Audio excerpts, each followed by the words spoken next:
Not all Los Angeles Lakers free agency rumors are about superstars. Sometimes the most important moves happen at the margins. This is the complete anatomy of how the Lakers rebuilt their entire roster in a single offseason, from a $200 million franchise centerpiece all the way down to undrafted prospects fighting for two-way contracts. And it starts with an ending. On June 30th, 2026, LeBron James informed the Los Angeles Lakers that the franchise could move on without him. After 8 seasons in purple and gold, a championship in the bubble, and a career that placed him in the top 10 in franchise history. In points, assists, field goals, and three-pointers, the greatest player of his generation posted a simple message online. It was truly an honor to wear the Lakers uniform. I hope I made a few proud during my stint. Lakers Governor Jeannie Buss responded with a statement calling James one of the greatest athletes in history, thanking him for the 2020 title won under the toughest imaginable circumstances. But sentiment doesn't build a roster, and Rob Pelinka was already working the phones.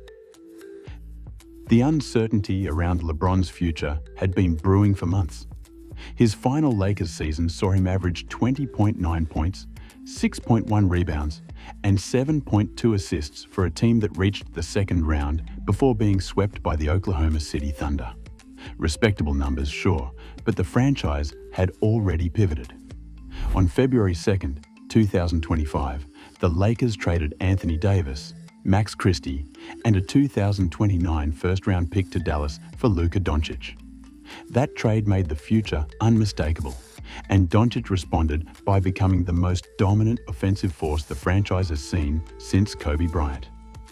In his first game of the 2025 to 2026 season, Dončić dropped 43 points, 12 rebounds, and 9 assists. 3 days later, 49 points, 11 rebounds, and 8 assists. He became the first Laker ever to open a season with back-to-back 40-point games, surpassing a record held by Jerry West. By his third game, he'd joined Wilt Chamberlain as the only players in NBA history to start a season with 3 straight 40-point performances. He finished the year averaging 33.5 points per game, winning the scoring title by more than 2 points over Shai Gilgeous-Alexander. But even with Dončić locked in on a 3-year, $165 million extension, the Lakers had obvious holes. And that brings us to the real story of this offseason: how a franchise builds around its star at every price point. Starting at the top of the market, on July 1st, the Lakers acquired Walker Kessler from the Utah Jazz in a sign-and-trade worth $130 million over 4 years. The price was steep. The draft pick package was described by analysts as befitting an established all-star, which Kessler is not. Before his injury, Kessler averaged 11.1 points and 12.2 rebounds, led the NBA with 4.6 offensive rebounds, and added 2.4 blocks per game. Only Victor Wembanyama has averaged more blocks per game since Kessler entered the league. He fills a massive need, but the risk is real. Kessler appeared in just 5 games last season due to surgery, meaning he will return to competitive basketball after nearly a calendar year on the sideline. He has no postseason experience and has never played for a winning team.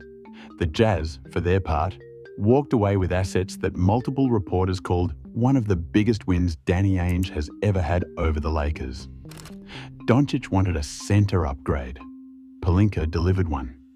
Whether the price was right is a debate that will not be settled until April. That same day, Los Angeles locked up Austin Reeves to a 4-year maximum contract worth $185 million, signed Quentin Grimes for $60 million over 4 years, Sandro Mamukelashvili for $52 million over 4 years, and Colin Sexton for $19 million over 2. 2 days later, they traded DeAndre Ayton to Washington for Jaden Hardy and 2 second-round picks. They also guaranteed Bronny James's $2.3 million contract for his sophomore season after he earned rotation minutes in the playoffs, when Dončić and Reeves both went down with injuries. That's the headline layer of the Lakers' offseason activity, But understanding how this franchise actually operates requires looking further down the roster, where the real scouting infrastructure reveals itself. The Lakers filled all three of their permitted two-way slots with deliberate precision. First, they re-signed Chris Manon, a 24-year-old guard who appeared in 9 NBA games last season while earning G League All-Defensive Team honors and finishing second in Defensive Player of the Year voting. In the G League, Manon averaged 10.3 points, 5.6 rebounds, 2.2 assists, and 1.9 steals, with a league-leading 2.6 steals during tip-off tournament games. He's not a name you'll see on ESPN, but the Lakers clearly see a defensive specialist with real upside. Then there's A.K. Okereke, an undrafted forward out of Vanderbilt. 6'7", 245 pounds, he shot 40% from 3 on 35 starts.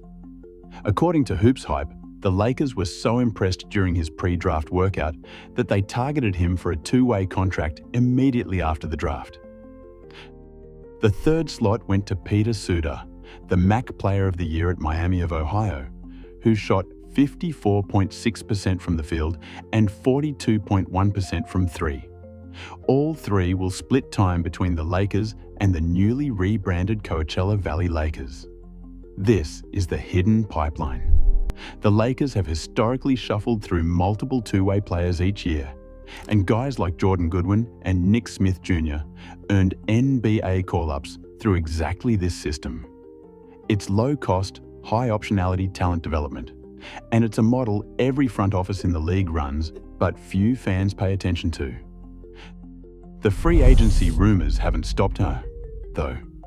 Even after spending north of $194 million in projected team payroll, the franchise is still pursuing Jonathan Kuminga, the former Warriors and Hawks forward whose $24.3 million team option was recently declined by Atlanta.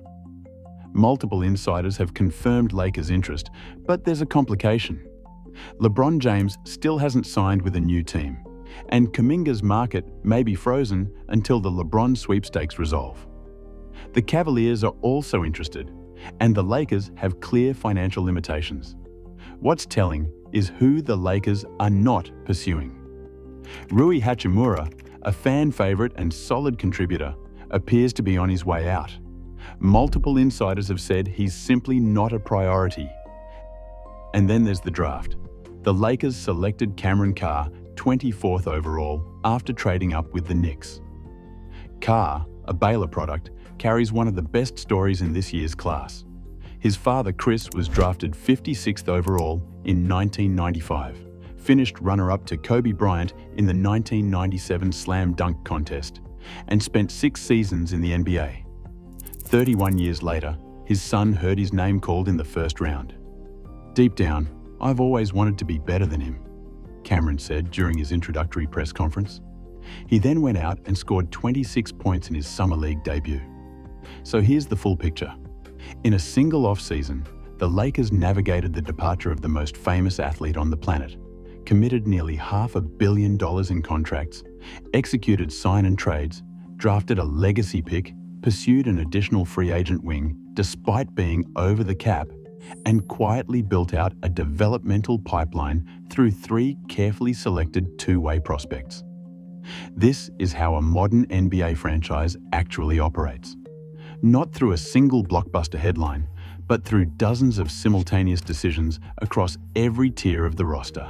The superstars generate the attention, the two-way contracts generate the depth, and somewhere in between, championships are either built or lost. The Lakers are betting everything on Luka Dončić. The question now is whether everything they've built around him is enough.